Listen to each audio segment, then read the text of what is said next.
එහෙනම් අද මම ඔයාලට කියලා දෙන්න යන්නේ අපි කවුරුත් කන ක්‍රීම් කැකර් බිස්කට් වලට අලුත් රසයක් එකතු කරලා වෙනස් විදිහකට රස බලන විදිහ. ඒ තමයි ක්‍රීම් කැකර් කට්ලට්. එහෙනම් අපි බලමු හදන විදිහ. අපි මුලින්ම කරන්න ඕනේ කට්ලට් මිශ්‍රණය හදාගන්න එක. ඉතින් ඔයාලට පුළුවන් මේකට ඔයාලා කැමති පිරවුමක් මේ සඳහා යොදා ගන්න. අද මම හදන්නේ මේ විදිහට තමයි පිරවුම. මම තාච්චියට තෙල් ටිකක් එකතු කරලා ඉංග්‍රීසි දුරවණු ටිකක් මේ විදිහට එකතු කරගන්නවා. ඊට පස්සේ කරපිංචා මෙහෙම එකතු කරලා මේ ටිකක් හොඳින් කලවම් කරනවා. හොඳට මතක තියාගන්න අපි මේක දාන්නේ බිස්කට් එක මැදට නිසා මේ ගන්න හැම ද්‍රව්‍යයක්ම හොඳින් සිහින්ව ලියා ගන්න ඕනේ. ඊළඟට අපි ලුණු ටික, අමුමිරිස් ටික එකතු කරගන්නවා. ඔයාලට අමුමිරිස් වෙනුවට ඕනනම් කොච්චි උනත් එකතු කරන්න පුළුවන්. ටිකක් සැරට කන්න කැමති නම් අපිට කොච්චි දාගන්න පුළුවන්. ඊට පස්සේ මම මේ විදිහට සැමන් ටිකක් හොඳින් පොඩි කරලා අරගන්නවා. ඔයාලට මේකට චිකන්, මාළු, ඔයාලා කැමති දෙයක් එකතු කරන්න පුළුවන්.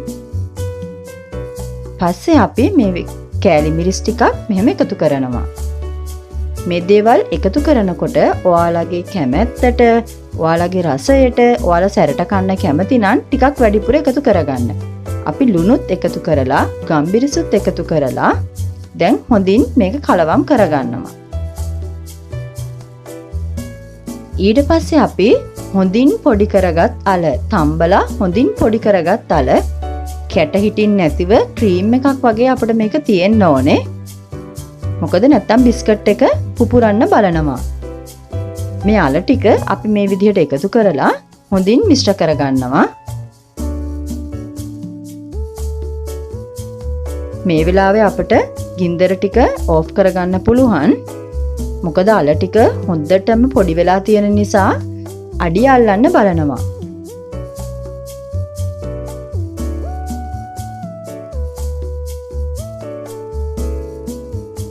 මේ තියෙන්නේ අපි හදාගත්ත අපේ කට්ලට් මිශ්‍රණය.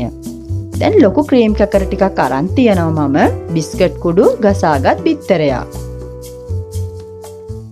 දැන් මම මුලින්ම කරන්නේ මේ ක්‍රීම් කැකර් එකට මේ විදිහට අපේ කට්ලට් මිශ්‍රණයෙන් ටිකක් අරගෙන තියාගන්නවා. මෙන්න මෙහෙම ක්‍රීම් කැකර් එකට තියාගෙන අපි හැන්දෙන් හිමීට හැම පැත්තකටම යන විදිහට අපි තුනී කරගන්නවා. මුළු බිස්කට් එකම පිරවෙන විදිහට තුනී කරගන්නවා. ඊට පස්සේ තවත් බිස්කට් එකකින් මෙහෙම වහලා අල්ල උඩ තියලා හිමීට තද කරනවා. දැන් මේ වටේ ටික අපට එළියට එනවා වැඩි ටික. ඊට පස්සේ අපි හැන්දේ පිටපැත්තෙන් මේ විදිහට ඒ ටික ඇතුළට තල්ලු කරලා තව අඩුපාඩු තැන් තියෙනවා නම් මිශ්‍රණයෙන් චුට්ටක් ඇතුළට ගිල්ව ගන්නවා.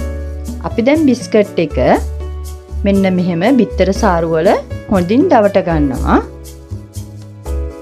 මේ විදිහට හොඳින් බිත්තර සාරුවල දවටගෙන අපි බිස්කට් කුඩු වලට තියා ගන්නවා. ඊට පස්සේ බිස්කට් කුඩුත් අපි හොඳින් දෙපැත්ත වටේ හතර පැත්තම බිස්කට් කුඩු ගෑවෙන විදිහට හොඳින් අපි මේ බිස්කට් කුඩු ටික දවට ගන්න අවශ්‍ය වෙනවා. මේ විදිහට අපි හොඳින් බිස්කට් කුඩු තවර ගන්නවා.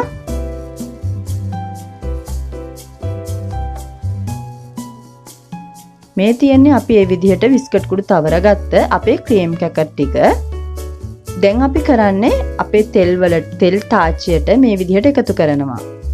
මතක තියාගන්න මේ අපි මේක බදින්න ගන්නකොට, මේ බිස්කට් බදින්න ගන්නකොට පැතලි භාජනයක් ගන්න ඕනේ. ඒ වගේම අපිට තෙල් ගොඩක් අවශ්‍ය වෙන්නේ නැහැ. මොකද ක්‍රීම් කැකර් එකත් හොඳට බේක් වෙලා තියෙනවා. අපේ මිශ්‍රණයත් හොඳින් මැලවිලා තියෙනවා. ඒ නිසා ගොඩක් තෙල් අවශ්‍ය නැහැ, ගැඹුරු තෙල් අවශ්‍ය නැහැ. අපි මේ විදිහට තෙල් තාච්චියට දාලා අපි ක්‍රීම් කැකර් එකක් දාලා අපි දෙපැත්ත හොඳින් බැද ගන්නවා. දුඹුරු පාට වෙනකම්. මේ තියෙන්නේ අපි මේ විදිහට සකසගත්ත අපේ ක්‍රීම් කැකර් කට්ලට්. අපිට ඉතා ඉක්මනින් මේක බද ගන්න පුළුවන්. මේ බලන්නකෝ. මෙන්න අපි සූදානම් කරගත්ත ක්‍රීම් කැකර් කට්ලට්. ඉතින් ඔයාලත් හදලා බලන්න. ඔයාලත් හදලා බලලා ඔයාලගේ අදහසත් මට කියන්න. එහෙනම් තවත් දවසක රසවත් වීඩියෝ එකක් තුලින් ඔයාලා හමු වෙන්න එනවා. එතකන් ඔයාලා හැමෝමටම සුබ දවසක්.